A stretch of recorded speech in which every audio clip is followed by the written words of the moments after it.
future in His hand. Have you ever wondered if God really has a plan for you, especially when nothing makes sense?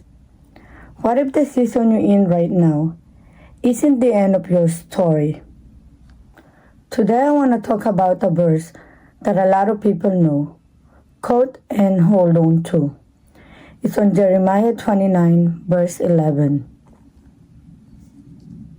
For I know the plans I have for you, declares the Lord. Plans to prosper you and not to harm you. Plans to give you hope and a future. It's a comforting verse. It sounds encouraging. It gives reassurance. But here's the question. What happens when your life doesn't feel like that verse? What happens when things aren't working out? You feel stuck and your plans fall apart.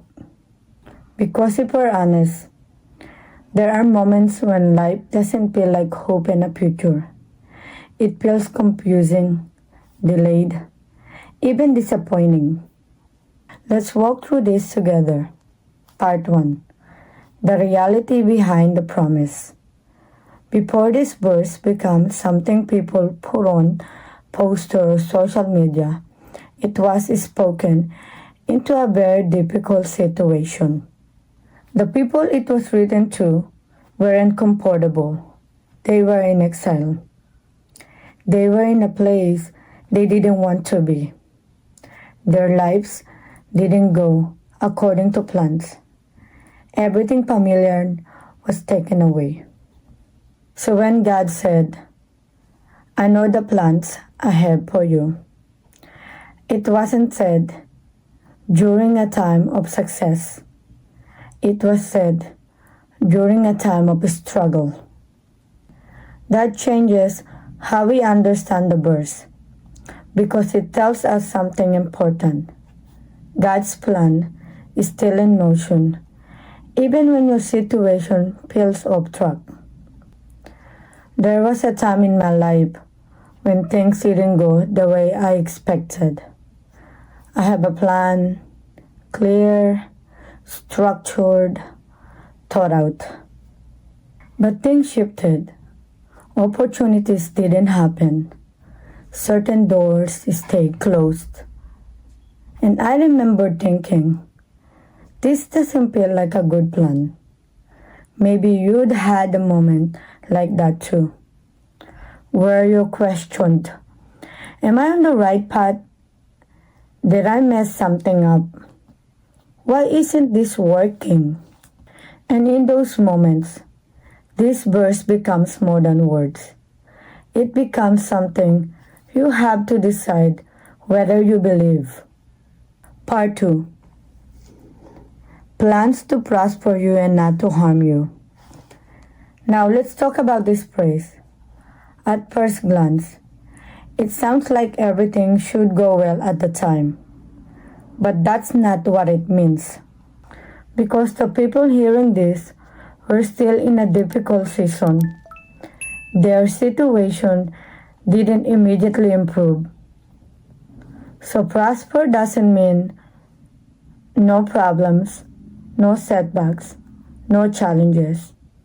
It means that God is working for you, even when things feel uncomfortable. In real life, growth often doesn't feel like prosperity. Sometimes growth looks like waiting longer than you expected, learning patience the hard way, going through situations that stretch you. There was a time when something didn't work out the way I hoped. At the time, it felt like a loss. But looking back, I can see that it actually protected me from something I couldn't see then. What I felt like harm wasn't harm. What felt like a setback was actually direction. And that's the challenge. We often judge the moment without seeing the full picture. Part 3. Plans to give you hope and a future. Now let's focus on that part. Hope is powerful, but it's also fragile. It's easy to feel hopeful when things are going well. It's much harder when things feel uncertain. There were moments when I didn't feel hopeful, moments when I didn't know what was next, moments where the future felt unclear.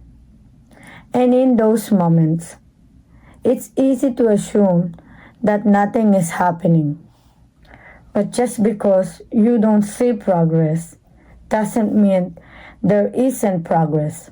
Sometimes the future God is preparing for you is being built in ways you can't see yet. In your character, in your patience, in your perspective. Your situation might not look like progress, but something is still being formed. Hope isn't based on what you see right now. It's based on trusting that something is still ahead. There's something I've learned. Just because something didn't go according to your plan doesn't mean it's outside of God's plan. Sometimes we think, if this didn't work out, something must be wrong.